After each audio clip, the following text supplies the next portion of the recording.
In 2001, director Peter Jackson brought J.R.R. Tolkien's classic novel to life with The Lord of the Rings: The Fellowship of the Ring. As the first film in what would become an iconic trilogy, it introduced millions of viewers to the richly imagined world of Middle-earth. The story centers around Frodo Baggins, a young hobbit who inherits the One Ring, a powerful and dangerous artifact created by the Dark Lord Sauron. The ring was designed to control all other rings of power, and through them, dominate Middle-earth. If Sauron regains it, the world would fall into shadow. To stop this from happening, Frodo is given the responsibility of destroying the ring by taking it to Mount Doom, the only place it can be unmade. To help him on this quest, a group of 9 is formed, called the Fellowship of the Ring.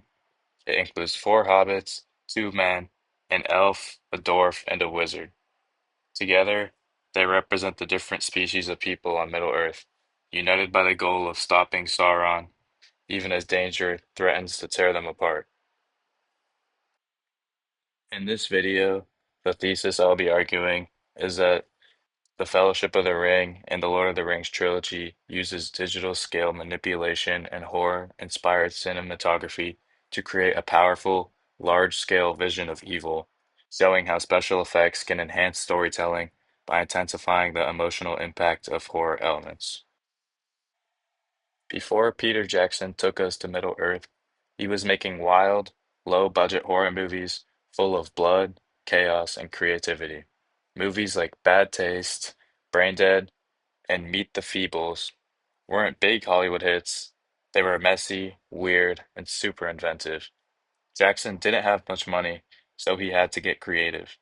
He used fake blood, homemade monsters, and wild camera moves to get a reaction out of people. Film expert Kristen Moana Thompson says Jackson's early work was all about creating visceral reactions through practical effects, camera angles, and editing rhythms.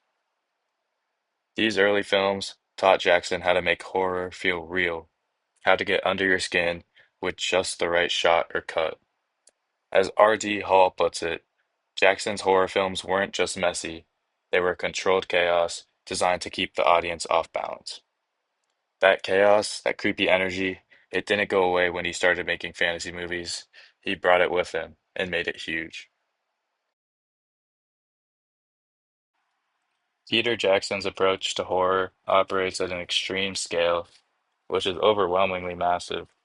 This creates a visual experience that mimics Frodo's journey as a hobbit in the in the large Middle-earth.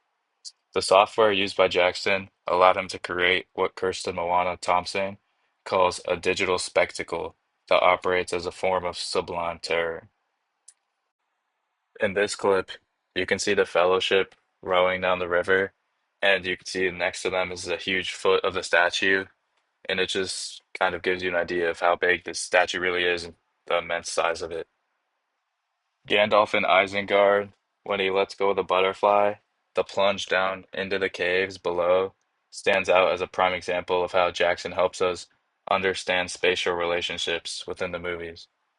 And then the Mordor Tower here, it begins as a bird's eye shot of a tower that is so tall, the viewer naturally assumes it is the highest point, but then the camera tilts up slowly, as you can see here, to reveal that there's a much larger, menacing complex of towers that make up Mordor, and it really gives you a sense of how dark and evil that place is. One of my favorite shots in the entire trilogy is the fight between Gandalf and Balrog.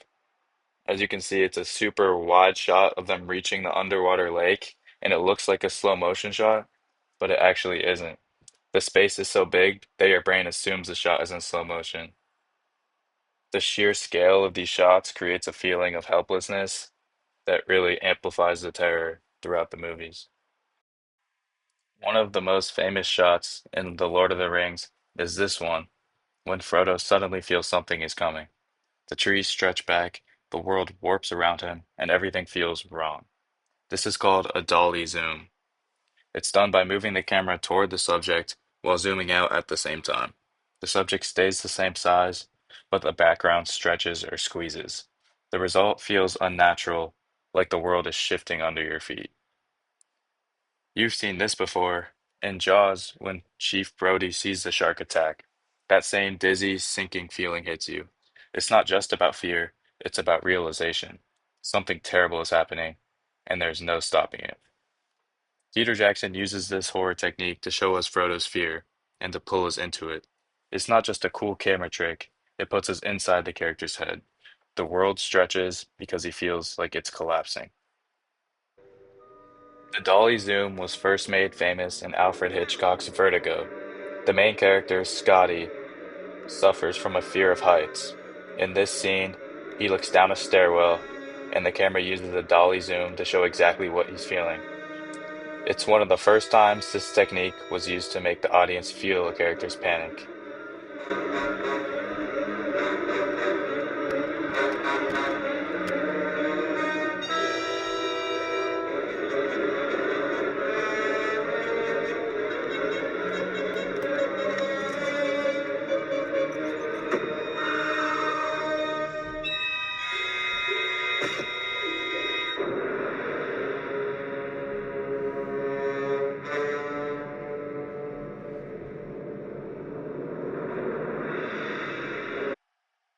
One of the biggest breakthroughs in The Lord of the Rings was a software program called Massive, short for Multiple Agent Simulation System and Virtual Environment. It was designed to create giant battles by making digital characters move and react in realistic ways without repeating the same animation over and over. Film scholar Kirsten Moana Thompson calls them algorithmic crowds with emergent behaviors. In other words, the movements aren't random, they come out of the system itself, like a real swarm or mob. That unpredictability makes the scenes feel more intense and more disturbing. These aren't just fake monsters, they behave like they know what they're doing. R. D. Hall describes Jackson's digital style as creating controlled chaos. There's a system behind it all, but it still feels wild, messy, and overwhelming. The Army of the Dead works the same way. They look like classic horror ghosts, but it's their numbers that scare us. They're not just floating around, they're everywhere. Thompson says Jackson uses tools like Massive not just to make things bigger, but to amplify the emotional and sensory experience of the audience. You don't just see these battles, you feel them.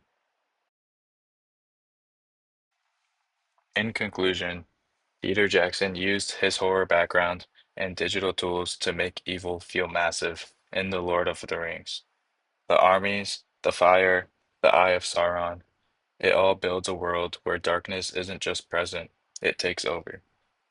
Film scholar Kirsten Moana Thompson explains that the trilogy's effects weren't merely a spectacle for spectacle's sake, they served the fundamental themes of Tolkien's work.